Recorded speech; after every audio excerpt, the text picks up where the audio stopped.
Welcome everybody. Another episode of Steel and Whiskey here for you today. I've got Paul Hemenway with Delta Structural Steel Services with me here today. How's it going, Paul? I'm doing pretty good, Dave. How about yourself? I'm not too bad. It's been, a long day, long week. So I feel like this is a perfect way to end it off with Steel and Whiskey here. Drink a little whiskeys today. So yeah, I couldn't agree with you more. What are you drinking on? What kind of whiskey you got? I'm starting out with Buffalo Trace today. So going with the bourbon.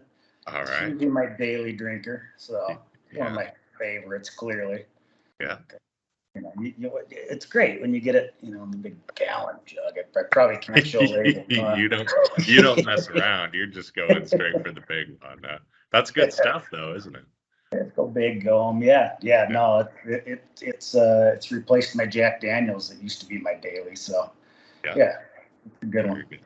Very good. Well, I haven't poured my whiskey yet, so I'll tell you this Steel and Whiskey thing. It really, I'm going to say force, but not really forces me to drink. It just encourages me to drink a little bit more, So I feel like I'm constantly going to the liquor store to find something new for the podcast here. So I actually went earlier today. Michelle here, McCarthy, her and I went to the liquor store together to pick some stuff out. So a lot of times I'll just go to the liquor store. I'll ask the guys that are working there, hey, let's give me something new, something different, whatever. This time I kind of just went in and started looking around. So I've got two choices here. Gonna do something a little bit different. I'm gonna let Paul choose which one of these I drink. So the first one, I think you might get a little kick out of. I had to buy this one when I saw it. So we've got Sons of Aaron. That's gotta taste like shit. Probably so bitter. So I thought you'd get a kick out of that. So for the people that don't know, Aaron is someone you work with, right? Yeah, Aaron, he's worked with us for geez, I can't even count how many years. I don't know if I got enough fingers and toes now, but everybody knows Aaron one way or another through that's ever been to one of the summits. So yeah.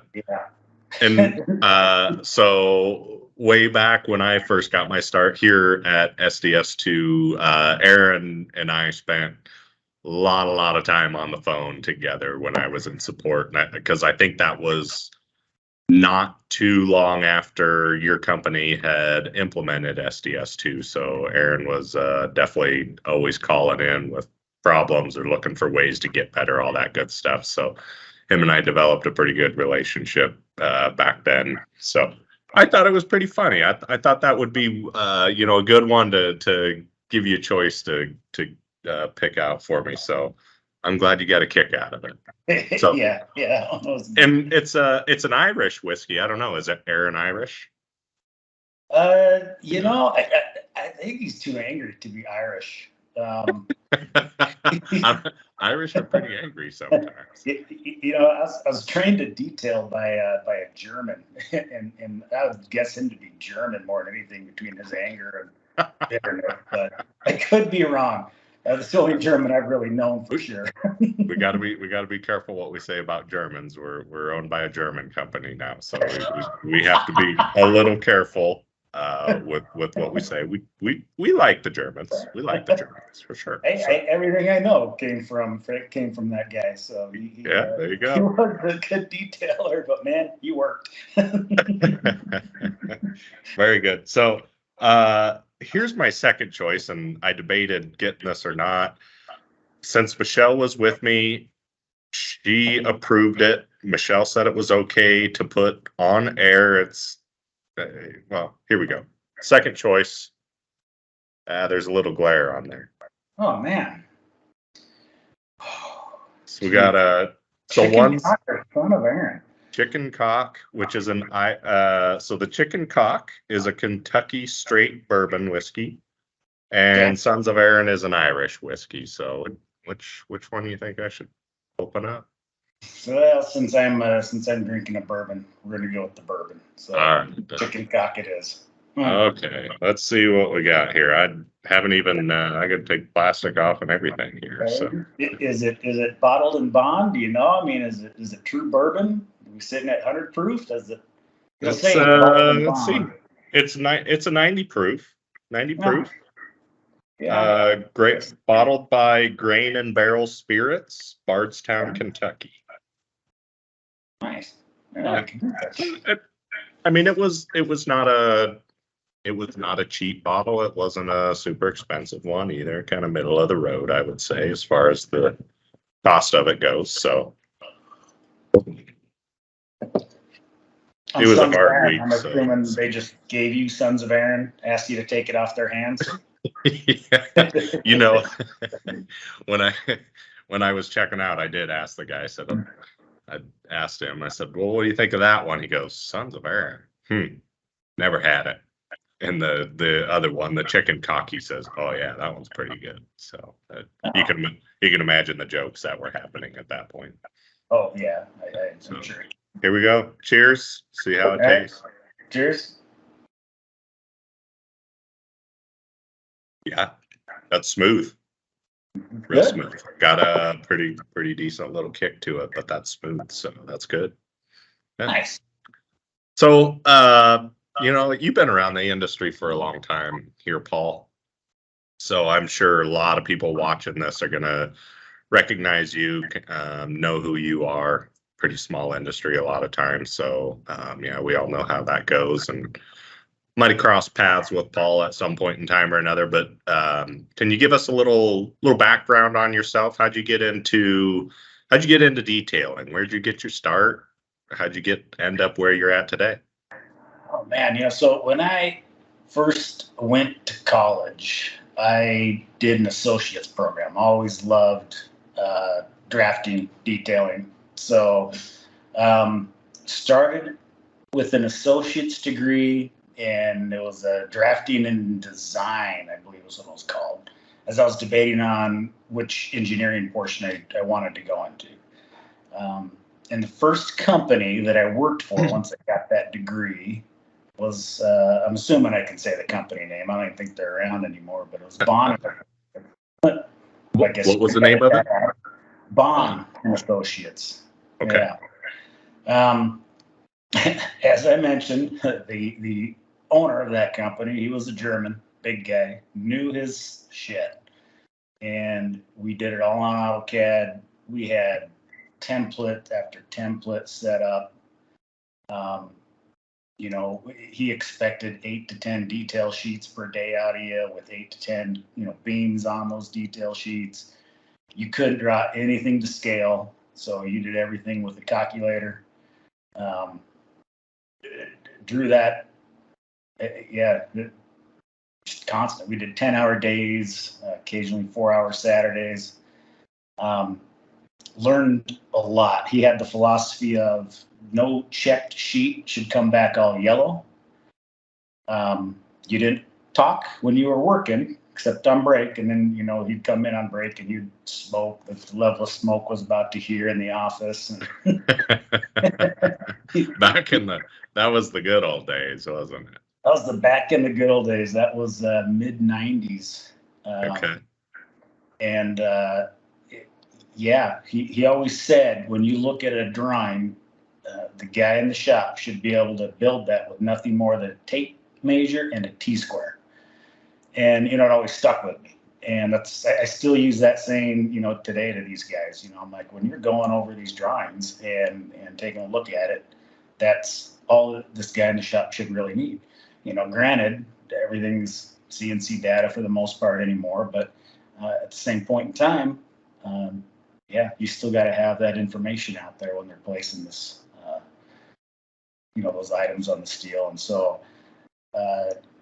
got to the point. I feel I really did a great job there with them. Wasn't happy with the first pay raise I got was a quarter, and I'm like, maybe I'll look for something else. Well, mid 90s might not have been all that bad, was it? Yeah, yeah, Yeah. no.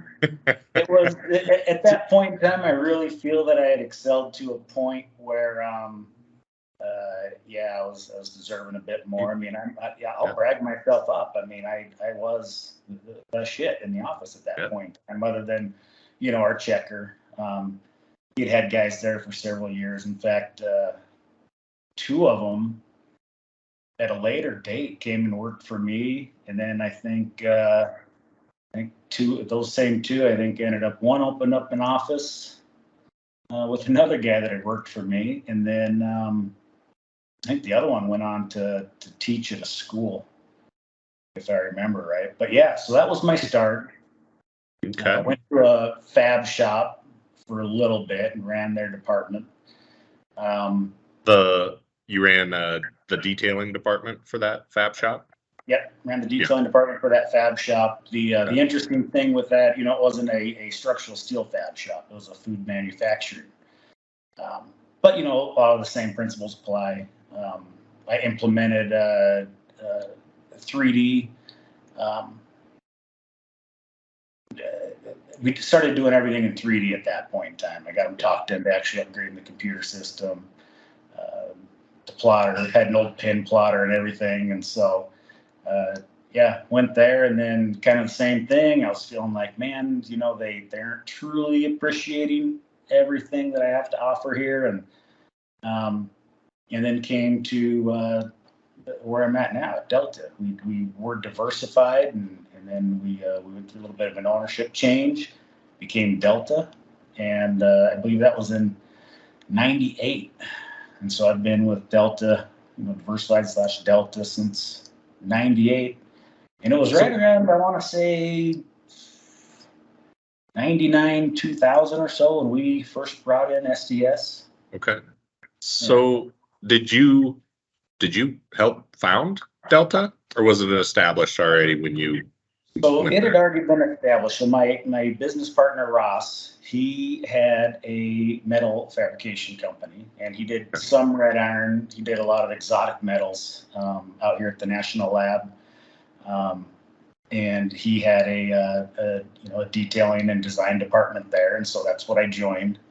Um, and then I got partnered in, and then Ross sold that business, the fab shop, and we went through the name change and became Delta. Mhm. And yeah, so technically Ross and I founded Delta Engineering. Okay. It's what we used to be, and then we throughout the years we discovered that Delta Structural Steel Services was a better name, so that people understood that we did more than just the engineering, Yeah. the detailing. We also support engineering, but we also helped our clients manage their projects. We really noticed that they struggled on their end Mhm. as far as the project management side. So Delta Structural Steel Services we eventually morphed into, and that was in I think that was in 2001 when we officially started going by Delta Structural Steel Services, if I remember. Okay. Correct. Oh, Yeah. hey, So yeah, I've been around. yeah, of a little bit. And so what's your main role today? Like what do you typically do for the company on a day-to-day basis? Walk us through a typical day in the life of Paul.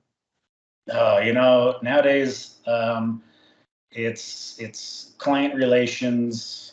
I deal a lot with managing the estimating department. I still review all the estimates that go out, or review all the change orders that go out.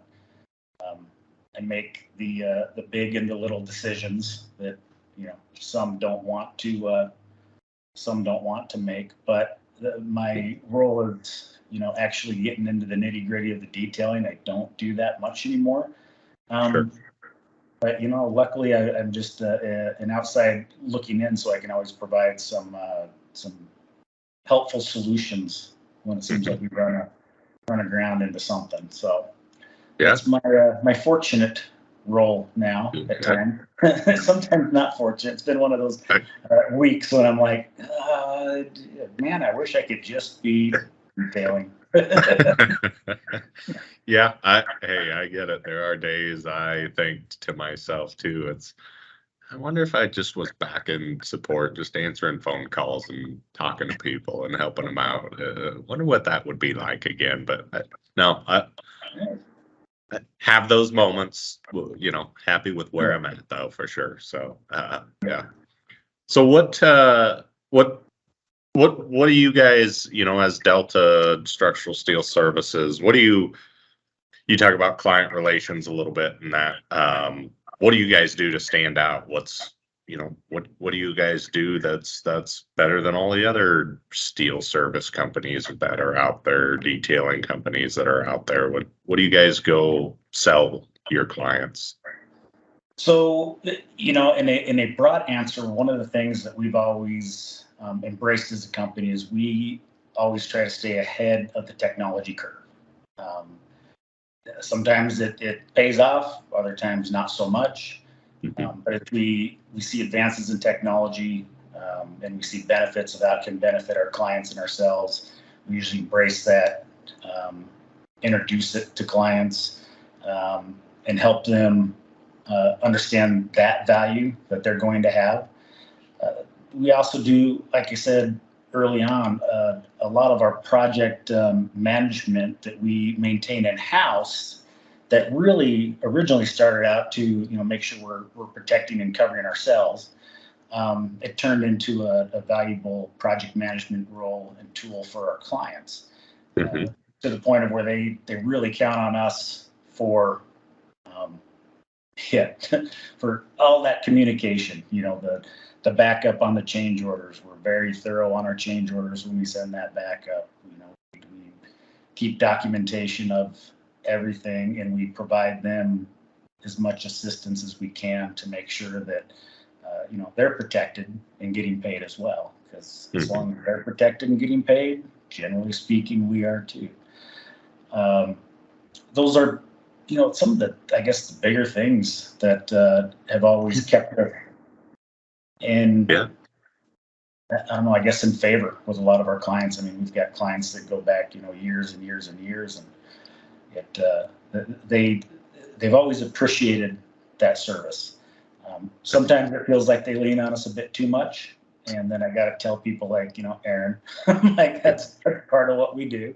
Yeah. But we do have overhead and stuff there that's just strictly to help our clients out. Sure.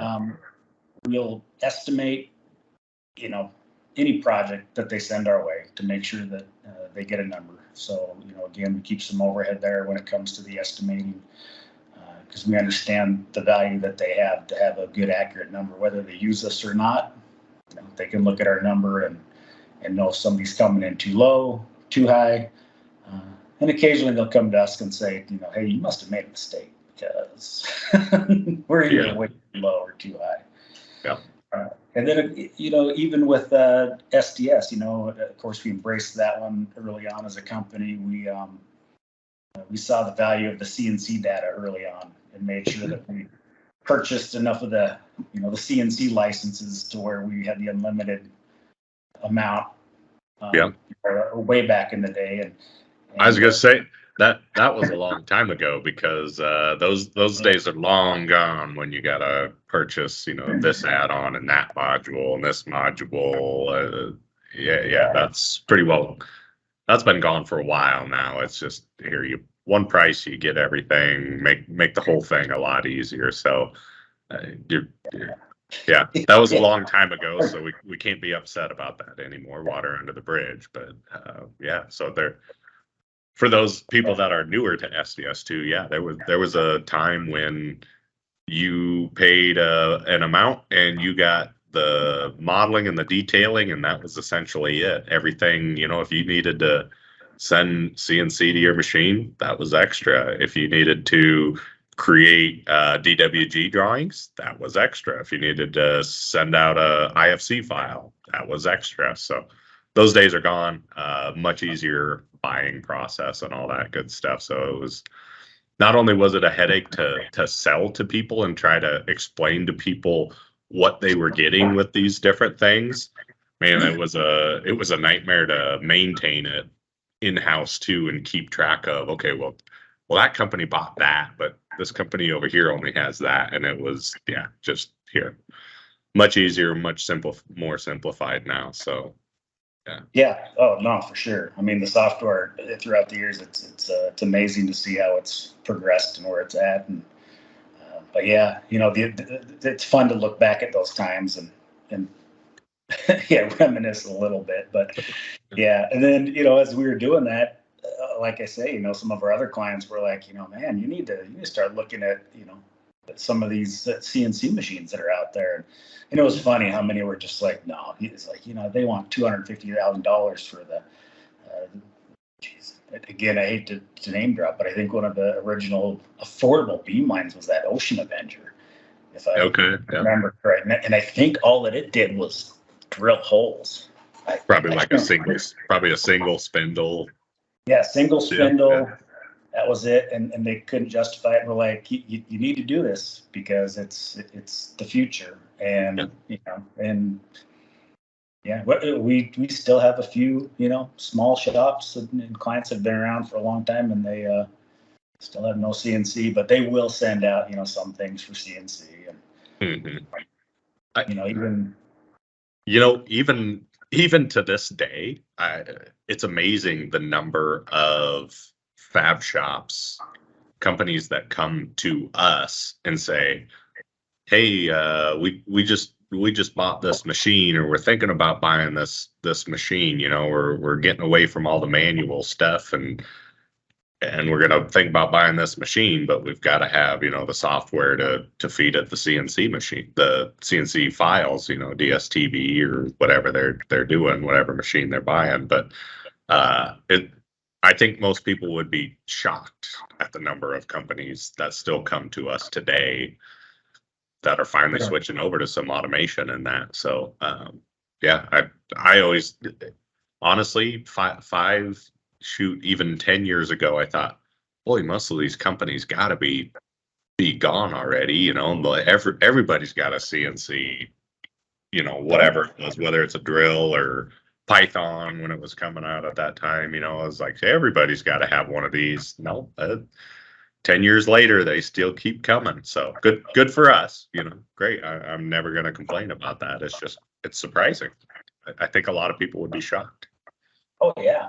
Yeah, no, I mean, between the CNC, some of the, the shop management software, I mean, again, way back when you talk about, how we try to stay out in front of things, we obviously usually have a presenter at the summit. Yeah. I've presented there a couple of times. Aaron's the one that likes to do it. I presented at a FabTrol conference one time because we had finally figured out the communication between SDS and FabTrol back in the day. Because our clients would call us and they're like, "Man, we keep getting these critical errors. We can't get our stuff into whatever." And they're like, "FabTrol says it's you," so we'd call you guys, and you'd be like, "It's FabTrol."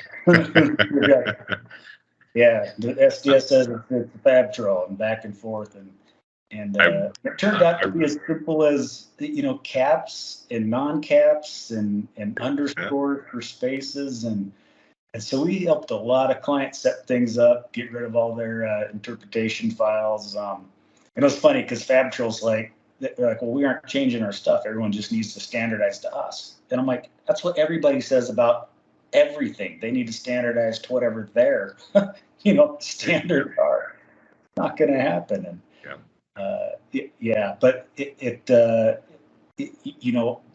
helping your clientele and helping your, as strange as it sounds, your competition, really actually benefits, not only your company but the industry that's out there, and so we've always valued that. That's why we think the summit is just a great asset to the detailers out there that are running SDS2, and it's I feel for the people that don't spend the time and money to come each year and learn and participate. Yeah, we get a lot of that for the summit.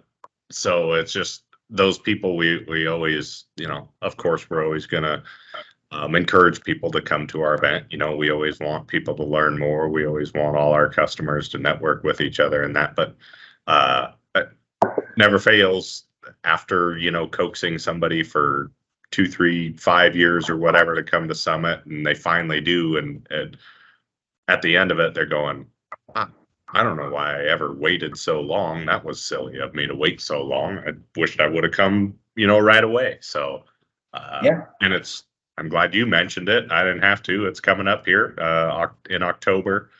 Going back to Omaha, we were on the road a little bit for a couple of years down in Florida, and then last year was in San Antonio. Those of you that know, we don't need to rehash Paul's story. I bet he's glad it's not going to be in San Antonio this year, though. So Omaha is a pretty safe place to be for the most part. But Yeah, just like San it'll Antonio. be all right. Yeah, the Riverwalk was supposed to be safe too, right? I'm thinking of getting a couple of T-shirts made and maybe some of those press-on tattoos that has my return address on it, and just in case. That one was, talk about a brutal lesson learned. Yeah, well, so the other thing about the SDS2 Summit also is never fails. I bet from the first summit I attended, back then it was called Users Group, there's always a story from every year, I think, that stands out.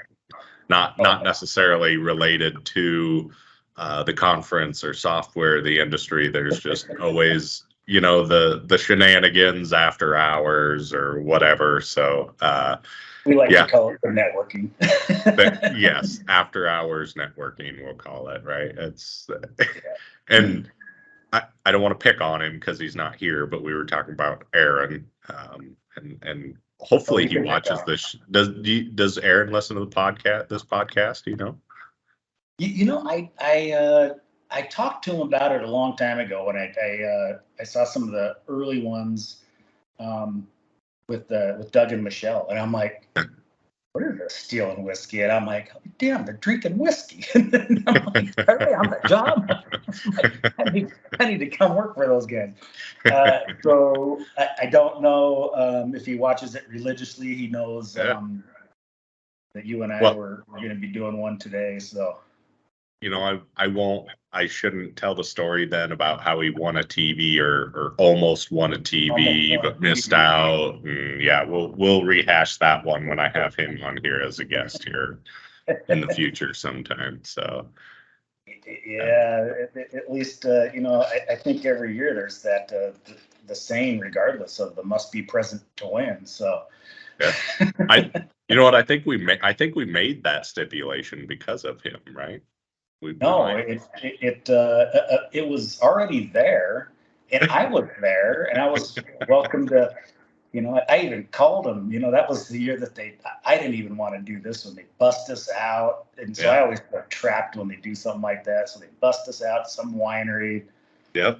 Straight, I'm like, we have to represent the company, so it's either you or me. I'm like, I really don't want to go, and he's like, nah, I'm gonna stay home and do some, or stay at the hotel and work and talk to my kids and blah blah blah. And I'm like, all right. I'm like, I'll go.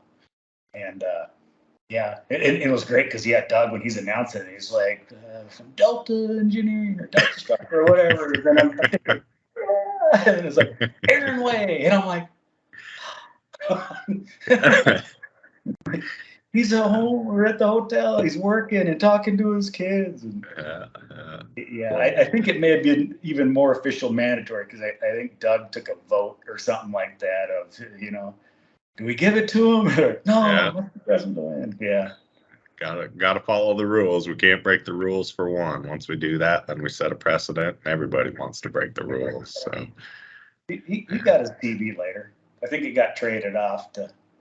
Oh, that's right. We had that was at the Rococo Theater downtown for the nice little 13-inch old CRT monitor. That one was a joke. But you know what? Hey, he won the Connector Club award a couple years after that also. So Yeah, yeah, and we're at the same theater with that Yeah, one. that's right. It was. Yeah, you're right. Yeah. You're right. And so you're from, I don't know if we mentioned this before, but you live in Idaho. Yep, See, you still live in Idaho, right? Yeah. I do. In fact, I'm drinking out of my Teton Range glasses. Oh, Which the there you Teton go. Range isn't in Idaho, but the best views from Idaho. So one of the stories that I remember, things that I remember from Summit, this was downtown Lincoln, the Cornhusker Hotel at the time. I think it's changed names maybe now, but they have the bar up on the second floor. And, I was probably a little bit, not probably, I know I was a bit younger, probably a little bit dumber than I am now. I've grown to be a little bit wiser now in my older age, but at that time, I thought it would be wise to argue with you about Idaho potatoes and how they're not any better than whatever regular potato I go buy from the store somewhere or whatever else. A potato's a potato, right? I think we must have sat. I think I must have tried to sit there and debate that with you for probably a couple hours, if I had to guess. Yeah, and I bet we got louder and louder as the night went on. But yeah, I have no doubt. I have no doubt. Yeah. but what, a few weeks later, you had that 50-pound box. Yep, that 50-pound box showed up at work, and you know what? I went around, I divvied them up amongst others here in the companies, and I'll be damned if I didn't take them home. And I think you emailed or called or something and gave me pretty clear instructions on how to bake these things. Yep.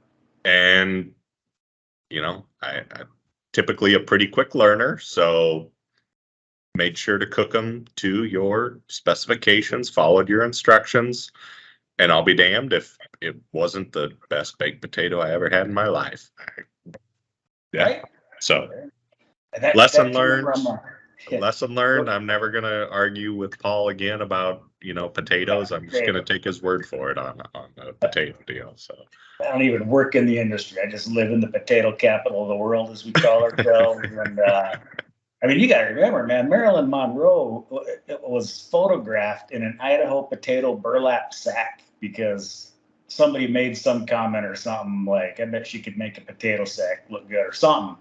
And yeah, it has the Idaho potato logo on it. You can Google that. It's kind of funny, but I don't think that I've seen that one. I might have to check it out. Yeah, I bet you will.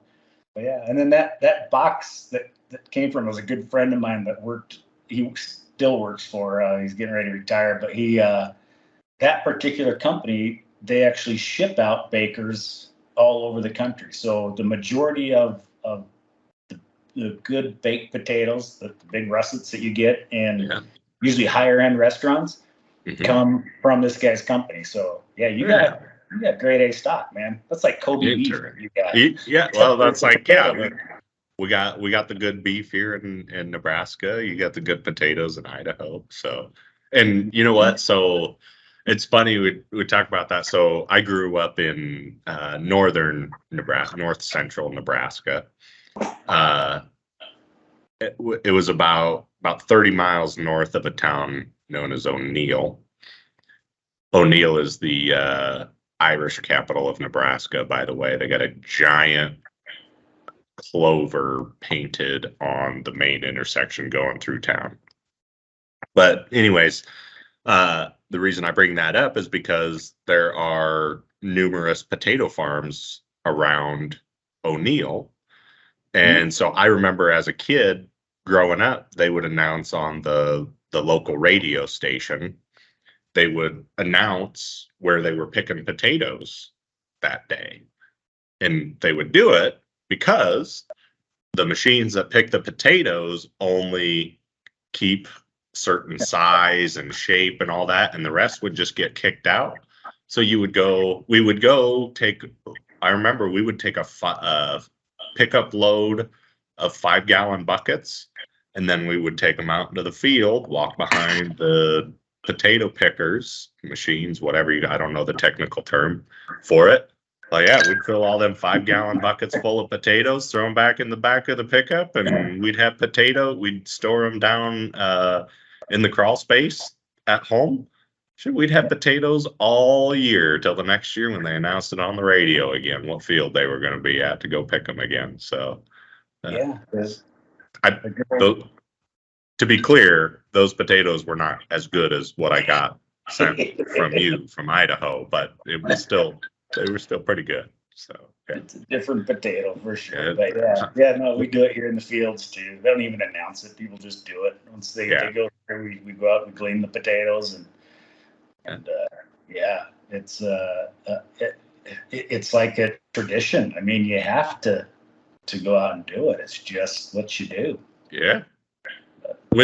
So is that like, I'm even trying to remember. I gotta think it was like towards the end of summer, probably somewhere around this time of year when I was growing up, that we would go pick up, maybe a little later in the year, I think. But is that what's like the prime time for that? It's September here. September. So, okay. Yeah, where I grew up, I grew up on a hill, and it was right along the dividing lines of two different school districts. And I started school in one district and then switched to the other. And I was so excited to switch to this other school district because they got 2 weeks off to work the potatoes. And I'm like, that's the best. So I can start school and get 2 weeks off. That's freaking awesome. Turns out you fucking start school early. Didn't know that. But now here I am going to school. The other thing is the school bus for this district actually came up on the hill. The other one we had to walk to the bottom. But so there were some bonuses. But yeah, I didn't realize that. Oh man! So you start school early to make up for this whole working in the bud thing. But yeah, the majority of the high school students, they would go, they'd work the potatoes, and I didn't do it the first year because I wasn't right in the area, and yeah, kids would come back, man, I just got my new motorcycle and stuff. I'm like, how the hell do you afford that? They're like, I worked the potatoes this year. And you're like, you can make that much? So then I go and I work the potatoes in September. Yeah. Nice. You don't work potatoes just when you're on on the digger. you dream it. I mean, you work constantly. You're working 7 days a week. You come home, you got holes in your gloves already. You fall asleep, and all that's going through is a potato belt conveyor, and you're picking out rocks and you're picking out rottens. But it's just so it's. Is that what you were doing? You'd pick stuff out when they go on the conveyor belt. You pick out rocks. So the first time I did it, I worked in the fields, and so you're actually out there. You got the digger that's digging multiple rows and putting it into one, and then I forget what they called the other guy. It's not a combine, but so you work on that. You sit on that thing, and then you're picking out rocks. You're picking out weeds. If you see lousy potatoes, you pick those out. If you see a big potato, you keep it for yourself because, man, some of those potatoes, I'm not kidding, man. It was crazy. And so you'd always take home a few potatoes and stuff. But so you do that. But yeah, it would still be dark. And you'd drive there, the group of us that just, carpool over. And but you go to sleep, and it's like, the farm that I worked for is a good friend of mine. Her dad and brothers owned a farm. It was called Matsura Brothers, and they're no longer around, but they were Koreans, and so they spoke like 4 different languages because we had 4 different ethnicities. If I'm saying that one right, working on these things. Yes. I mean, it was funny, and man, so I've been yelled at in several languages, swore at several languages because apparently you're not picking quick enough or whatever. So that first year was in the fields, and I'm thinking, no, next year I'm gonna work the cellar. So the cellar, the potato cellar where they would store the potatoes, right? Yeah. So these trucks would come in from the fields. And same type thing. So now you're on the final batch. So when you're working in the cellar, that's where the owners decide they want to come in and really pick on you because they aren't out there in the field so much. And yeah, so that's where I got swore at a lot. But the seller, you got to start a few hours later or an hour later or something like that. But you had to stay there until the last frickin' truck came in. Yeah. So then I'm like, all right, 2 years, it's good. Bought myself my motorbike, called it good. Didn't work the potatoes the last 2 years of my high school career. I feel like it sounds like, so in Nebraska, a lot of kids growing up, they would go, geez, I total blank, but there's a lot of corn, obviously. So, they would go work in the cornfields and stuff. It was almost like a rite of passage. Yeah. I feel like working in the potato fields in Idaho would be almost like a rite of passage out there, right? Just that's what you do. You have to do it. If you're from the area that I'm from, it was, yeah, you had to do it. And you did. You got suckered in by those damn motorcycles, and you're like, bitch. And then there were other guys they were the smart ones. Maybe they were the smart ones, but so the other group of guys would be working in the mornings throughout the growing season, and they were the pipe movers. And so this is back before they had center pivots everywhere. Yeah. And they'd be out there and moving pipe every morning. Yeah. And they're the ones that had cars. Yeah. So it's a big difference. And you're just like, and then you'd see them the next school year and stuff, and you'd just be like, man, you've been working out or whatever, it's just whatever. They're like, oh, it's just it came from like moving pipe, I guess. I don't know. Like, what the hell? Yeah. But so they'd sit there and move pipe all summer, and then and they were also the ones that ended up getting to drive the damn potato trucks. Because in Idaho, you could get your driver's license at 14. And that was because of, farm. And so, you drive when you're 14. But when my kids turned 14, it scared the hell out of me. I was like, no. And they had changed the age at that point in time. Sure. Well, we are way off topic from steel and whiskey. Potatoes has absolutely nothing to do with steel and whiskey. So let's go back. Let's go back a little bit. So let's back up a little bit. So we talked about your company a little bit. One of the things that you guys have always tried to do is keep an eye on new technology. Do new things, and kind of be experts in that area, help clients in that. So. Delta Structural Steel Services was one of the first companies that I'm aware of, at least, who took everything and moved your business, all your detailing licenses, everything went up into the cloud, right? To the cloud. You were one of the first, and maybe not necessarily the first, but you were one of those, if memory serves me correct, right? So you guys kind of changed your whole business around that concept and being able to have all your data and everything up there, right? Yeah. We were very early pioneers on that. Again, it was kind of just being somewhat beta tested. To my knowledge, talking with some of these guys, we're the longest cloud-based user currently when it comes to SDS, and it was exciting. You see this, and at the time, we had brick and mortar offices in multiple states. But we still worked on individual servers within those states, individual projects. We try to base projects based upon, the size of the staff that I had there. And so, when this cloud service became available, it was like, shit, this is awesome. This is great. I mean, we're sitting there test driving it, and we're like, we don't see a speed difference. And so we saw a huge benefit there, and we got to fortunately put in a lot of input with that to really help develop this cloud service to make it geared towards detailers with some of the things that we use. Anyone that's seen again, Aaron and some of his presentations. I mean, he's big on macros. He is macros is a big thing, and we got gaming keyboards, gaming mice that you can program. If Aaron had 30 fingers, he'd look for a mouse that had 300 buttons. It is just crazy. He's got these things down, and we're like, we got to be able to run macros, man. We got to be able to run these keyboards. We got to be able to. And they're like, why? You're just detailers.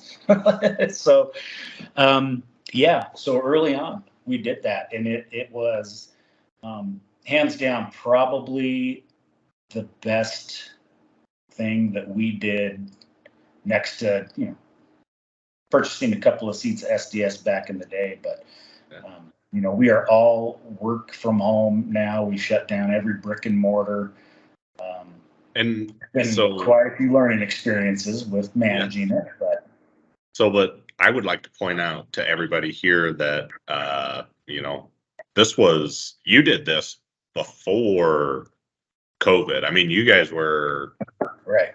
When did you move all remote? Do you remember what year that was? I want to say it was 6 years ago. It's like 2017. So 17. So yeah, you were. Yeah, we were several years before COVID, and it was, for us, it was great because we weren't scrambling trying to figure anything out. We had, we knew what we were doing. Got to go for a little more here. I know I'm a little long, so I got to pour a little second pour here. I honestly I don't normally get past the first pour usually, so this is good. Well, I got a lot to go. You got that. I'm not sure we're gonna talk that long, but I really, really like you, Paul. I'm not sure I want to spend my Friday night just talking to you that long, but yeah. Yeah, we'll save it for Omaha. That's right. So yeah, you guys were up in the cloud 2017, like you said. So this was long before COVID. So that had to have been nice for you guys. You probably didn't skip a beat when all that happened, right? No, ours was the only thing that we did. We had one last brick and mortar that we basically called, the home base. That was here in Idaho. Mm-hmm. I didn't even have any detailers there. It was only the overhead personnel, myself and my business partner. And that was it. And we all started working from home because we didn't know, are we going to be considered essential or non-essential? Right. And so we took that, let's be safe and not get, shut down or whatever they may have done. Turned out Idaho was a pretty lenient state, but regardless, it was nice because then we realized, okay, we don't even need that. We don't need to have a home base. And so that portion was good. The learning to work from home was different. That caught me off guard. But, a lot of things that we learned early on going cloud-based was productive employees, in my opinion, became more productive, and employees that were already problematic were still problematic. We didn't experience the fear that a lot of people had of, man, if people are working from home, they're not going to work the same. Right. And it's false. What we realized is that, somebody might get up at 5 a.m. For whatever reason. They're going to go start working because they can. And they might take 2-3 hours off in the middle of the day, take care of some errands or whatever, but they're, up working at night. They're taking the breaks, they're getting away from the screen, they're clearing their head. And I saw better productivity out of those people, which surprised me. I mean, it really did. Mm-hmm. Mm-hmm. As a management team, we had to learn how to manage differently. I mean, we'd managed remotely before with offices, but it was different. We'd have our meetings, our little video just before Zoom and stuff. But so we'd do our meetings every quarter. I'd go and I'd make a trip, fly down to these different offices. But we had to figure out, okay, how do we create an office type environment now that everybody's working from home? And we started with, and it was funny because a lot of employees were like, why are we even doing this? But we started this with a daily phone call, and we still do this to this day. It's Monday through Thursday. We take our Friday phone call off, but it was basically our water cooler call. And so you call, you want it to be open as far as, if you're going to sit and tell us what you did last night or over the weekend or what your kid has going on, and, that was great. That's what it was for. We'd cover the projects quickly, just in the sense of, hey, here's what I was working on yesterday. Here's my plans today. And it took a few months for people to warm up to it. It was very, seventh grade dance like at first. Everybody was very stiff and like, yesterday I worked on, today I'm going to do. And so, yeah, so it was a way to create an environment that felt like you were still somewhat in a work environment where you have that, that companionship or that camaraderie. I couldn't say that word even if I hadn't been drinking. But we meant what you knew. Yeah, you meant well, yeah. So, anyways, we had to find different software so that we could manage those projects remotely. That was cloud-based, and find ways to communicate that was outside of just emails and phone calls, but was still all in one place.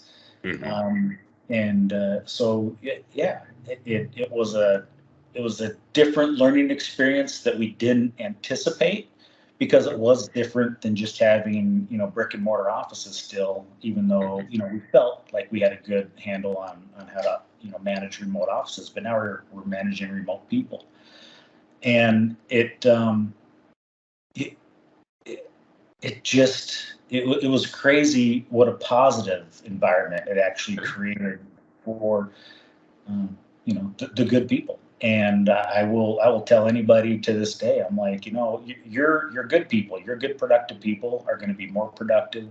The ones that are problematic are still going to be problematic and probably become more problematic. So you might as well as make that decision now and go from there. But you're going to see very positive things with it. And it was nice not to have to do our SDS updates and do our license upgrades and and all the other software that we use, Bluebeam and everything. It was like, because you're paying for that. That's part of the service. You have someone is doing that for you through the cloud, right? Yep. Somebody does it for us. And then the other huge benefit that we noticed almost immediately was, and again, people struggle seeing this, I think, that haven't gone cloud-based, but the other savings that we had, so not only did, we didn't have to worry about brick and mortar, the offices we owned, we sold, the offices that we rented, we got out of, but our IT costs became nothing because that was part of our cloud service. So yep. I no longer had to worry about, an IT guy coming up and setting up another computer. I didn't have to worry about, if we had something crazy going on, bringing in the IT guy. When can he be here? I need you right now. Didn't have to worry about the costs of desktops because we went, to the zero clients. Paper costs, even though we were a paperless office, but it still turns out we burned through a shit ton of 8.5 by 11 crap. And I'm like, what in the hell? And, that was one of the more minimal costs, but it was really interesting, the savings that we saw by going cloud-based on things that we didn't anticipate. We knew there'd be some IT savings, but we didn't, when you go back and you start to realize, holy crap, man, you had all this cost in your IT guy coming out. We would lease our Dell computer systems. And so every couple of years, hey, we got to renew the lease. We got to figure out the computers. We got to do this. We got to reload all the crap. We got to, and you're all, my hell, what is, going on? And now it's just seamless. The biggest issue we got to do now, if we bring on somebody new, it's like, okay, then client a couple of monitors. and it's nothing. If we have a employee that leaves, the only thing we ask them to ship back is the thin client. We're like, keep the monitors. It's even like, when we would do the, the NASCC Steel Conference, which we don't do a strong presence there anymore. We like to hang out at your booth when we go, but you guys don't have the couches anymore. But well, everybody's trying to cut costs, right? Everybody's got everyone's looking for costs. But when we got to the point where we were just running a monitor down there and stuff, we'd leave it, and usually we'd offer it to one of you guys. Hey, who wants to take this home? Nobody wants to pay those shipping costs. It's worth more than the dang TV or monitor is. Yeah. So we've given Aaron a lot of crap throughout this whole podcast. I feel bad for the guy. He's not here to fend for himself, so I feel bad for that. But I've got to give you a little bit of hard time here. So we've been talking about this cloud and working remote and all this. So you've been doing this since 2017. You said that's been 6 years ago now. I think so. Yeah, I want to say it's been 6 years. Yeah. So, and for everybody out there in the audience, we typically record our podcast using Teams since we're remote. So it's just nice and easy. But after 6 years, you'd think Paul would be able to figure out how to run Teams, and here we were, time to record the podcast, and we got all sorts of don't know how to run Teams, don't know we can't figure it out by now, Paul. Come on. So in our office, we kind of got a standing joke. So Ross, my business partner, and you've met Ross. I love a good conversation with Ross. Ross is a great person, big character. Love talking to Ross. Yeah, Ross loves anybody who keeps their eyes open and nods their heads while he's talking. So, but we've joked for years, because Ross has just not been, technically savvy. He can run the computers. He can, he's a great engineer. He was our main engineer. As far as the license and things that we'd work under, and fantastic guy, has so much experience throughout, his years of, God, I don't know, 100, probably back in the wagon days, right? But his computer savviness or technology, whether it was his phone, the computers, anything, you're just like, what in the hell do you do? Like, how could you screw this up this bad?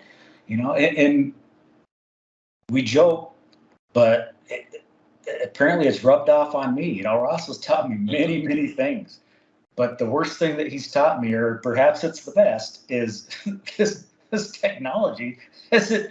Some of it changes, and I'm like, if I don't have a use for it, I'm not gonna use it right now. I mean, we got our own means of communication, and so even when you told me on Teams, I'm just like, oh man, I'm like, I tried using Teams once. We'll see. And then, like I mentioned, I broke up the old Surface that kind of sits and it travels with me everywhere. It's nice and light, and it does all that I need it to do. Because again, I don't need a freaking powerful computer with the cloud.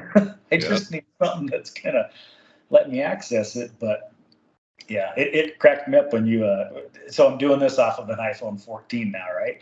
Yeah. So, hey, video looks great, easier, sound is great, everything's good. So we just gotta have the right hardware, I guess, right? Yeah, I'm guessing it was that Surface. Probably the microphone was probably full of dirt and. Who knows? Could be anything. I always say technology's amazing when it works exactly the way you want it to. And exactly, yeah. If it doesn't, well, then you're going to get upset with it. But it's okay. Part of the deal. So. And they do embrace that Ross rule or whatever of, the technology I need. We're gonna embrace it, and we're gonna bring it on, and somebody else is gonna run it, and we're gonna be good. I do believe you just coined a new term there that everybody's gonna start using. The Ross rule. The Ross rule. Ross rule. Yeah. It's a good rule.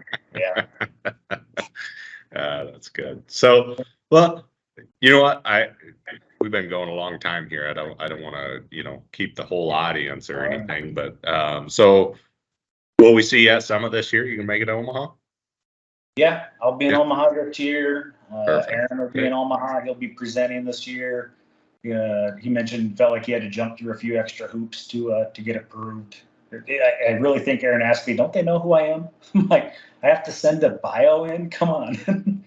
Well, yeah, we got to be all official, and you know, we try to make it a little more professional, a little more refined every year we do these things. So, yeah, we know who Aaron is, but the larger audience probably doesn't necessarily always know who Aaron is. So, uh, yeah, that's all right. So, I don't feel like they were bad hoops. I mean, or like super hard hoops, but yeah. No, but it's Aaron. You know, Aaron. He's got better things to do than write a bio. He actually asked Hillary. He's like, "Don't we have a bio for me somewhere?" And then she Yeah. sent one, and I'm reading through it. He already passed it along, and I'm like, "Oh man!" I go, "You don't have the Connectors Club award out there. You don't have the Yeah. Monthly Present to Win award out there." I'm like, Yeah. "Come on!" And Oh, I think he gosh, passed that along. I hope he included the Connector Club award in his bio. You know, He I feel passed it really bad. along in a second email. Yeah, Aaron is gonna have to come on Steel and Whiskey to like redeem himself and defend. I'm gonna have to give him a whole episode just to come on here and defend himself. I feel like. Well, you know, and he'll do a fine job of it, but you're going to have to call it with Aaron. It can't be Steel and Whiskey. It's going to be something like Steel and Gas Station Food, and it'll be better. Because yeah, that's more his style. Gas station food and a beer. But You know what? I've seen him drink plenty of beer. He can have a beer on the show. I got no problem with that. So yeah. Well, you know what? Let's yeah, I don't want to go too much longer. We've kind of given everybody your story and we went off topic about potatoes and different stuff. So we kind of been all over the board here, which is good. It's good entertainment, right? right. Um, but yeah, I appreciate you coming on the show here. Appreciate you talking to us, telling us your story, and always a pleasure talking to you. I appreciate that, everything you've done. So uh, we'll see you in let's see, we got a couple months here. We'll see you in October in Omaha. Yeah. Yeah. Looking forward to it. Looking forward to seeing everybody, and yeah, looking forward to it. It's always a good time. It's always very informative, and I can't emphasize enough that you know, if you haven't been to Summit, get to Summit because you will learn a lot. Okay. It's a very valuable tool for us users out there for sure. All right. Very good. Thanks Well, everybody for joining, and cheers. Cheers. Thank you.